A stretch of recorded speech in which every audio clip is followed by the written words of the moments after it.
Welcome back. As we promised, we are going to dedicate the second main segment of our episode to the development of the African studies, how to serve the society and how to also enhance or to promote the African societies in general. And here we are talking about Africa as a whole, about our dear black continent. To shed more light on the issue, we are very much delighted to have with us live here in the studio Professor Hanna Rubinkowska and Dr. Nagmeldin Karamallah, both professors of African Studies in Warsaw University. Thank you very much for being with us. Thank you. I'm very much honored, and it's a privilege to have you on Nile TV International screen.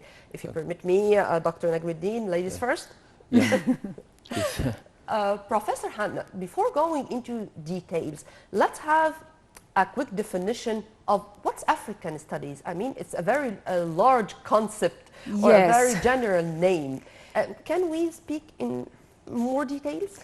It's extremely difficult because, yes, it is indeed a very broad term, and actually it's very, I mean, everybody who is involved in African studies should define it for himself, because there are so many fields of interest. For example, my main field of interest is history, mainly history of Ethiopia, and also the whole of the continent. I think that African studies nowadays, it's like from my perspective, it's mostly concentrated on impact of cultures, and this is somehow what I find the most interesting and the most important.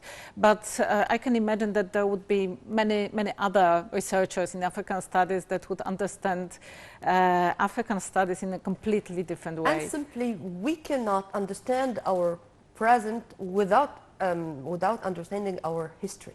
Yes. I believe so, yes. About you, sir, the same question. Yeah, I think from your concept, from your point of view. Yeah, first of all, thank you for inviting us here and for this, in everything here you did for us.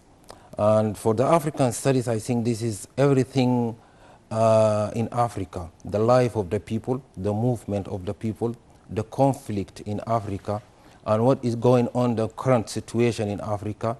And as the professor has said here, the history and the archaeology and everything is happened in Africa. This is good, including the African studies.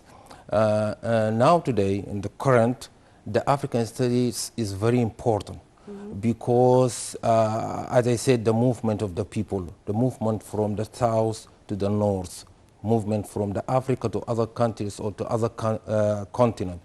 So we need to understand the African society, the African history, and everything is happening in Africa and the current situation. So the African studies in general, the definition is everything is happening in Africa.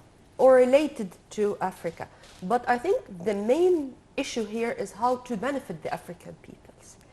The main issue is how these studies can be a source of giving the Africans what they do really deserve.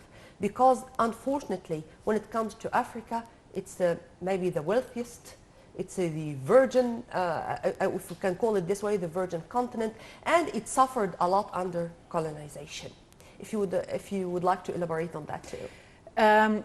Yes, but I think that the most important is about communication. Okay. Because today we generally, in global terms, we do believe that we know everything about the world. With all the media, with all the information, excuse me, that are so easy to get, we believe that somehow we do not need much more information, that we already know everything.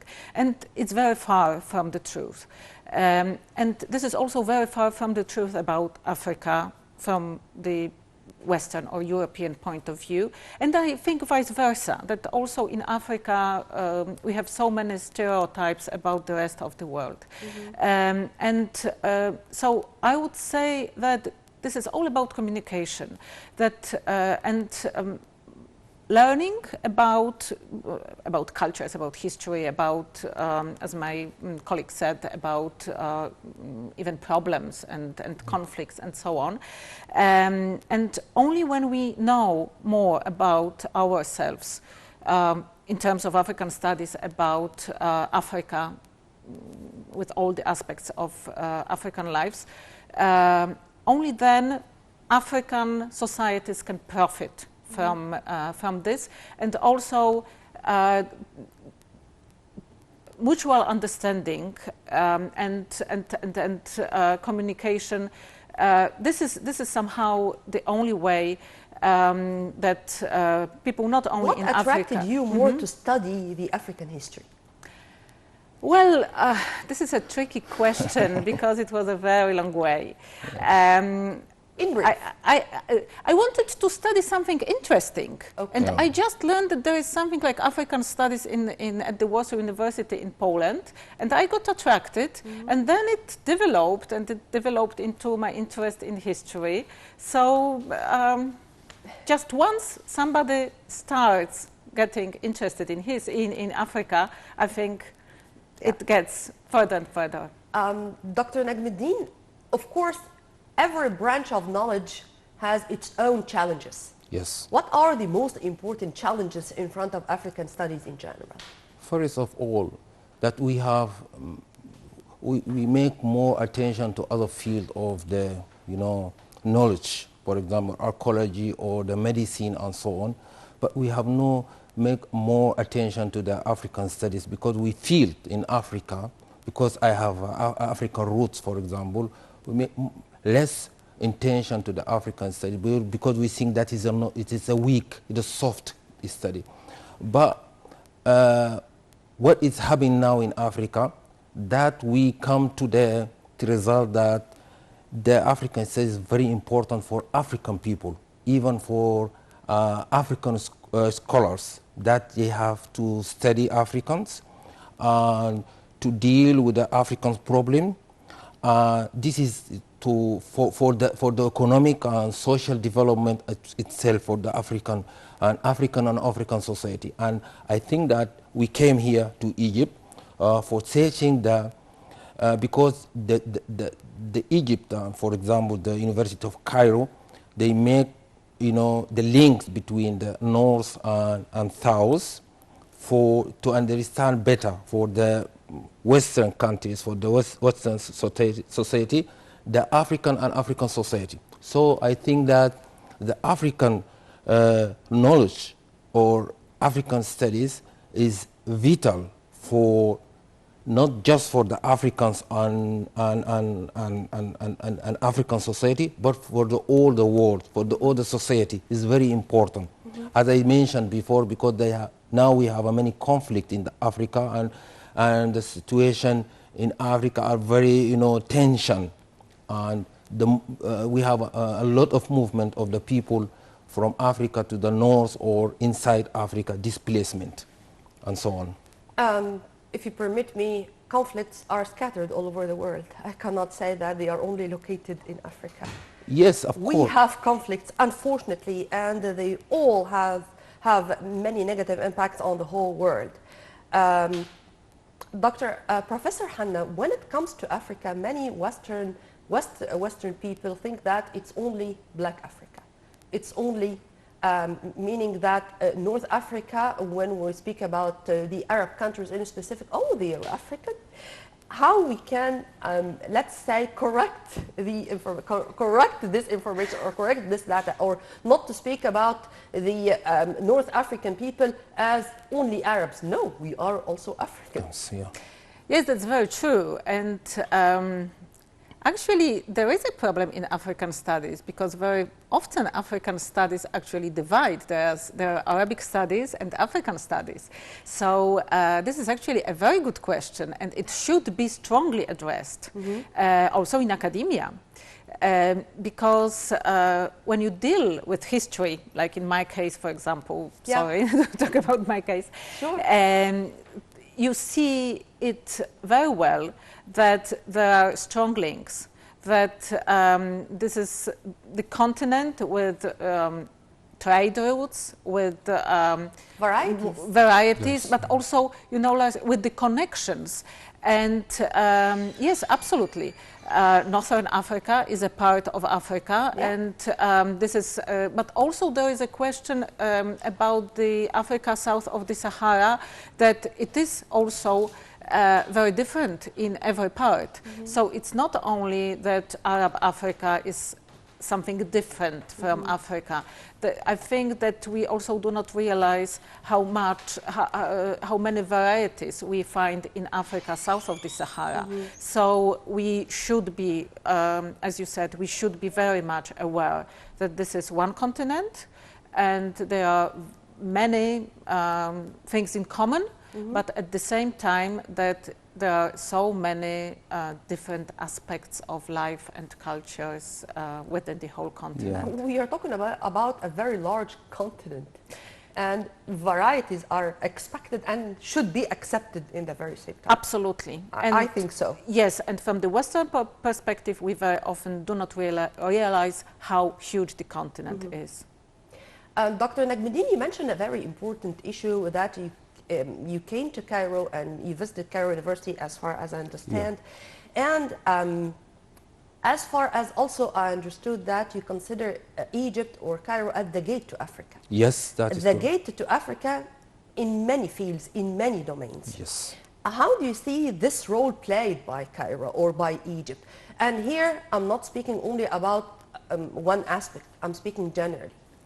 Yeah, Egypt is very important because Egypt linking between the Arab world and the African. This is the one thing what we talked now about the African as a continent is a general. This is the one thing. Geographically, Egypt is near to the Europe, and is in the road to the Europe is easy because this could be the road to the Europe, and also. And here in the University of Cairo, there is a big faculty of the African studies, and this is very important. We talk about this, and we met with some professors here, and they have many kind of subjects of languages and history of the Africa, and this is richest even than in European University, what we saw here in because Egypt. It's our strategic depth. Yeah, that is, this is also another things here, and I think that the issue of the Egyptian government, the politics of the Egypt government here about the Africans and African issue is very important. So in this case, this Egypt could play a vital and important role as a bridge from between Africa and the Western countries to the Europe, especially to the Europe, and especially for us in Poland. Yeah. Dr. Hanna, when it comes to the situation on the ground, simply how can the African studies benefit the layman in the street in any of the African states? I would this say is possible. Yes, it is. First, I believe in education. So the more we know about the world is better. So the more we know about how much what is verified, how much is different. So this is better for everybody, for each of us. But also I think because as Dr. Nagmeldin mentioned, with so big migrations coming from Africa, I mean, this is one thing we do not realize in the Western world, how many migrations are here in Africa. So this is one. But we look at this from from European perspective, and there are so many people of African origin living now in Europe, and we need to know about the cultures. We need to know about the history. if we want to live together.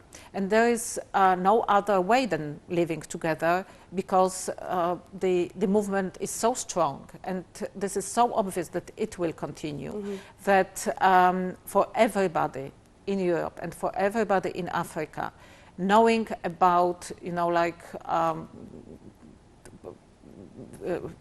cultures and history in global terms, right?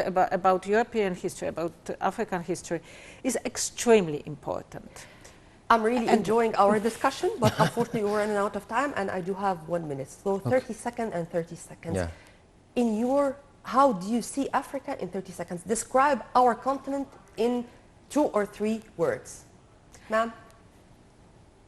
I cannot say anything, because everything is in Africa. Everything is in Africa. Sir? Africa is a rich country with a huge number of people, and I think that will be better for Africa, I think, and everything will be better for Africa. Africa is our strategic depth, and Egypt is the gate to Africa. This is my humble opinion. Yeah. Well, we were very much delighted and honored to be joined here in the studio by Professor Hanna Rubinkowska and Dr. Nagmeldin Karamallah, both professors of African Studies in Warsaw University. Thank you very much. Thank you. And inshallah, we are going to leave you with a promise to see you again in more episodes and on our Nile TV International screen. Thank you. Very much. Thank you. Well, by this, we come to the end of this very special episode of our breakfast show. Stay tuned on Nile TV International always for more updates. And for more details, please log on to www.nileinternational.net. Many thanks for watching. This was Nermeen Abdurrahman.